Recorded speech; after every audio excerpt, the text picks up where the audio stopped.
नमस्कार, सुप्रभात दोस्तों। चूंकि आईआर की बहुत ज़्यादा डिमांड थी, तो आईआर के पहले तो 5 नंबर के क्वेश्चन है, कुछ वो डिस्कस कर लेंगे और फिर उसके बाद 10 नंबर का जो भी क्वेश्चन मिलेगा अपने को अपन वो डिस्कस कर लेंगे। तो आईआर के क्वेश्चन ही ये।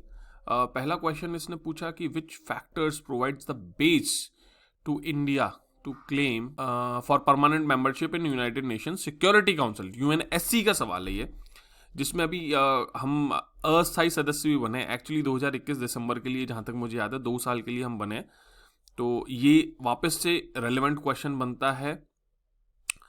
मेरे ख्याल से 2022, 2 साल के लिए बने हो। तुम चेक कर लेना कितना कब 2022 दिसंबर है या 2021 दिसंबर, मेरे को एग्जैक्टली याद नहीं, लेकिन अभी बने हुए हैं, अस्थायी सदस्य हैं और उसकी काफ़ी ज़्यादा स्ट्रेंथ। और हम जुलाई अगस्त का जो टाइम था, उस टाइम भी शायद 2 महीने के लिए अध्यक्ष भी बने थे यूनाइटेड नेशन सिक्योरिटी काउंसिल के।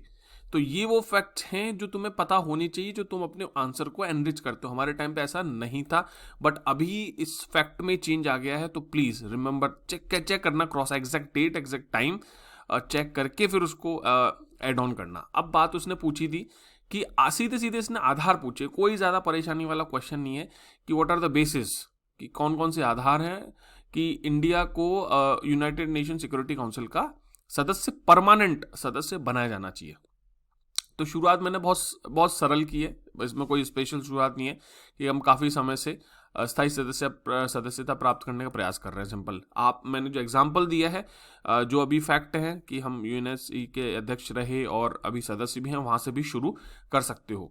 आधार मैंने सबसे पहले बताया, सबसे बड़ा लोकतंत्र, सबसे ज़्यादा बड़ी ताकत है डेमोक्रेसी होना, और सबसे बड़ी बात, हम सबसे बड़े लोकतंत्र हैं, ठीक है। सबसे तेज बढ़ती अर्थव्यवस्था, छठी सबसे बड़ी अर्थव्यवस्था, अब आज की तारीख में शायद 5वीं हो गई है, तो वो भी एक कर सकते हैं आप, ठीक है। साथ ही साथ शांति यून जो है, उसकी शांति सेनाओं में सबसे अधिक भागीदारी। तो ये वो फैक्ट हैं। तो मैंने घूम फिर के 5 फैक्ट लिख दिए। नाम, G77, MTCR, Wassenaar group, Australia समूह जैसे संगठनों में भागीदारी है। उसके अलावा एक नो फर्स्ट यूज जो पॉलिसी थी, वो इन्होंने कमेंट किया कि वो भी ऐड कर सकते हैं, तो बिल्कुल आप कर सकते हैं। कहने का मतलब 5 पॉइंट है। अगर आपको यहाँ छठा पॉइंट लिखना है तो ये 2 जगह बच रही हैं, यहाँ छठा पॉइंट भी लिख सकते हो। सिंपल सी बात है, नंबर अच्छे मिले, इसका मतलब लोगों ने इस तरीके से आंसर नहीं किया होगा, ये मैं कह सकता हूँ, क्योंकि बहुत ही एक्सेप्शनल आंसर नहीं है। मैं बता दूं आपको, सीधा स्ट्रेट फॉरवर्ड क्वेश्चन। अगर आप 6 पॉइंट लिखते हो तो आप सिंपल कर सकते हो। अपार समझदार, सॉफ्ट पावर, कुछ ऐसे शब्द आपको ज़रूर से लिखने होंगे जो इस चीज़ में इंपॉर्टेंट होते हैं, फॉरेन रिलेशंस में, और उन सब चीज़ों से। सॉफ्ट पावर एक इंपॉर्टेंट टर्म है, डेमोक्रेसी है, इकोनॉमी है, ये चारों पांचों डायमेंशन आपको रखनी चाहिए, समझ लो। देखो, मैंने पॉलिटिकल डायमेंशन भी ले लिया, इकोनॉमिकल डायमेंशन भी ले लिया, ठीक है, इंटरनेशनल रिलेशन का डायमेंशन, सॉफ्ट पावर भी ले लिया, इसके अलावा जो हमारे फॉरेन रिलेशंस हैं, MTCR नाम, ये सब भी ले लिया। तो ये एक इसका भी एक स्पिरिट है, आईआर के क्वेश्चन का भी एक स्पिरिट होता है, तो उसे भी समझना जरूरी है। वो लोगे तो मेरे हिसाब से 3 नंबर लायक क्वेश्चन है, ठीक है। 3.5 दे दिए, कोई बात नहीं, बट 3 तो मिल सकते हैं। तो इस तरीके से आप आंसर करो, मार्किंग ठीक होती है। नेक्स्ट क्वेश्चन है, शीतोत्तर युद्ध दौर में विश्व व्यवस्था में विकसित नए रुझान क्या है? What are the new trends developed in world order? जो कोल्ड वॉर रह रहा था वो समाप्त हो गया 1991 1990 में। उसके बाद पिछले 20-30 सालों में क्या बदलाव आए, क्या ट्रेंड आए, ये इसका समाप्त मतलब पूछा जा रहा है। एक्चुअली क्या है इसका? तो मैंने कितने 7 पॉइंट लिखे, ठीक है। 7 पॉइंट देख लेते। क्या पहला तो यूनिपोलर वर्ल्ड, उस समय लगभग यूनिपोलर है, ऑल्दो आप आज कह सकते हैं कि एक ध्रुवीय होने के साथ साथ, ब्रैकेट में लिख दो एक ध्रुवीय विश्व, परंतु ब्रैकेट में लिखो चीन का उभार चुनौतीपूर्ण, क्योंकि आज की तारीख में एक ध्रुवीय नहीं रहा है, वो बाईपोलर छोड़ो, अगर कहने को यूनिपोलर भी कहा जा सकता है, बट आज की तारीख में बाईपोलरिज्म की तरफ वापस से बढ़ रहा है, ठीक है। अब बाईपोलर उसको एग्जैक्टली इसलिए नहीं कहा जाता, क्योंकि सही बताऊं, हेजेनोमी है वहां पे भी यूएस की, क्योंकि जैसे ही बाईपोलर कह दिया गया ना, वैसे यूएस के बराबर कोई टक्कर आ जाएगी।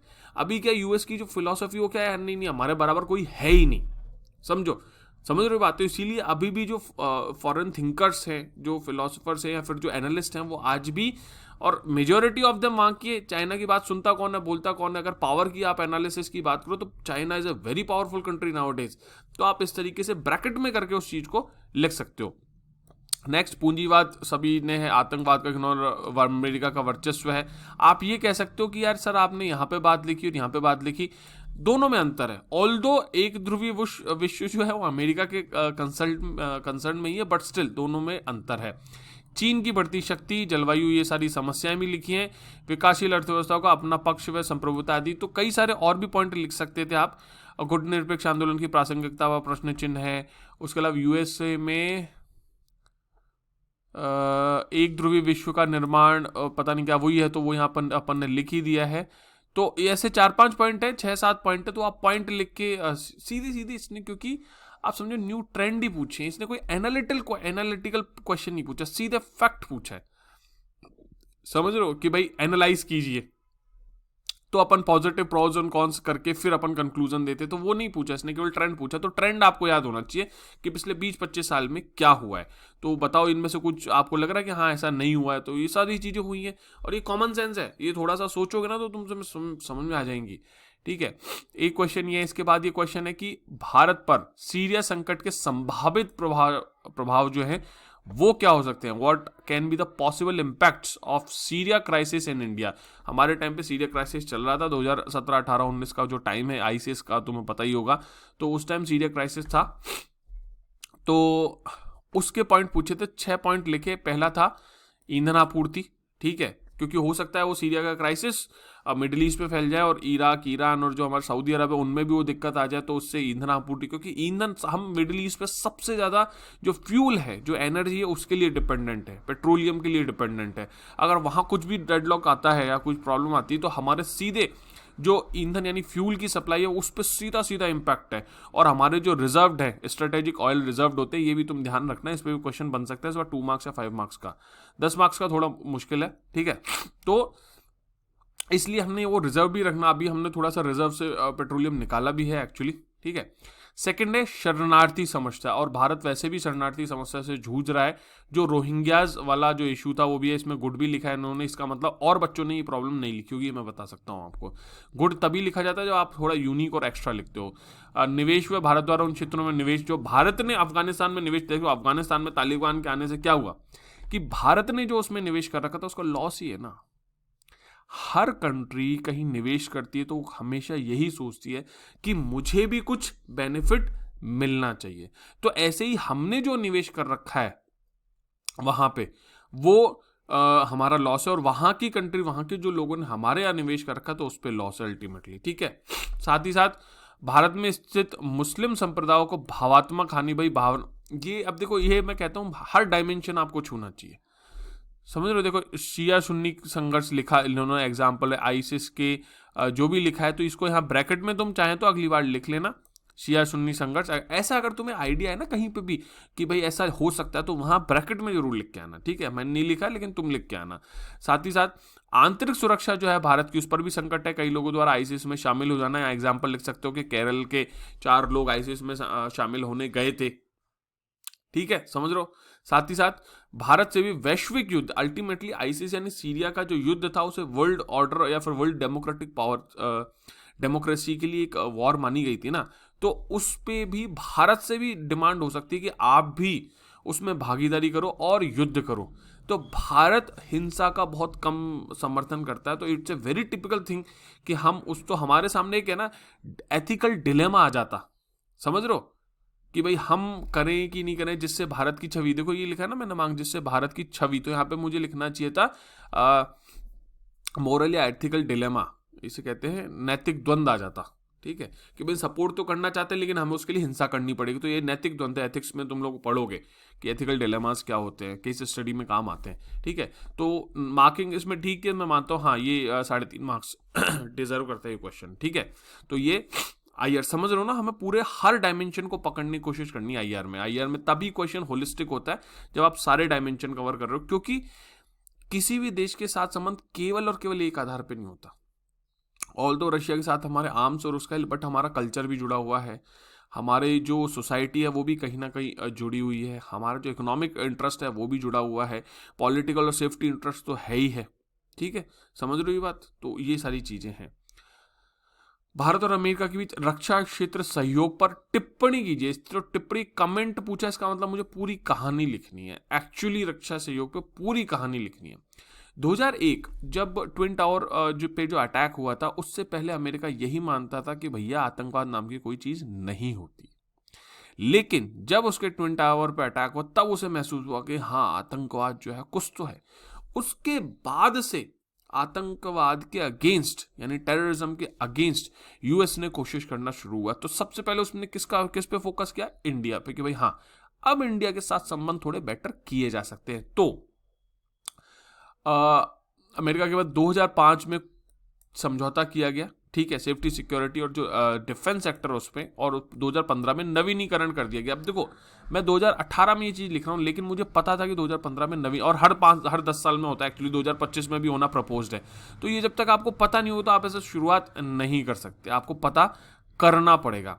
इसके अलावा आप देखो काम की चीज़ क्या है, तो नवीनीकरण किया और रक्षा क्षेत्र में महमूद स्थान रखता है। तो ये शुरुआत वाली जो बात है ना, ये आपको पता होनी चाहिए, थोड़ा सा इंटरेस्टिंग बन जाती है इससे शुरुआत। भारत 22 गोर्बाचोव उद्यान, पता नहीं जो भी लिखा है, मुझे पता नहीं, पढ़ नहीं पा रहा हूँ मैं।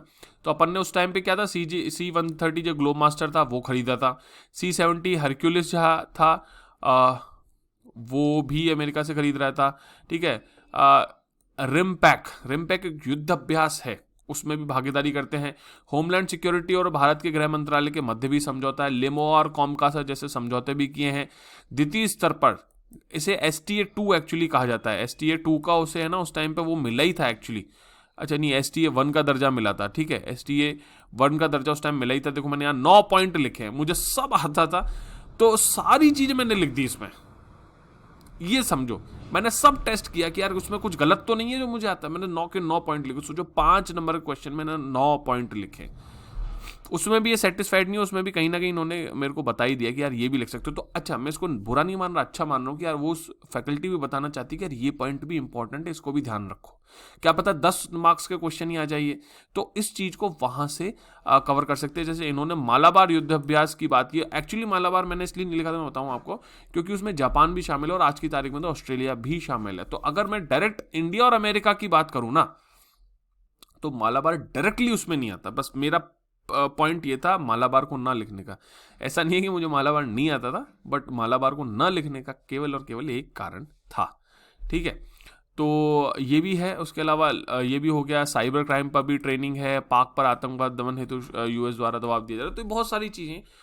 अब 5 नंबर के क्वेश्चन में और भी तुम जो लिखना चाहो लिखो, लेकिन द पॉइंट इज, इन्होंने रक्षा से क्षेत्र सहयोग पूछा है। ये गलती से स्पेस मत लिख देना, तुम गलती से मेडिकल मत लिख देना। जब साफ साफ उसने डिफेंस सेक्टर कॉर्पोरेशन पूछा ना, तो आप डिफेंस पे फोकस्ड रहोगे। एक भी चीज मेरी डिफेंस सेक्टर के बाहर नहीं है।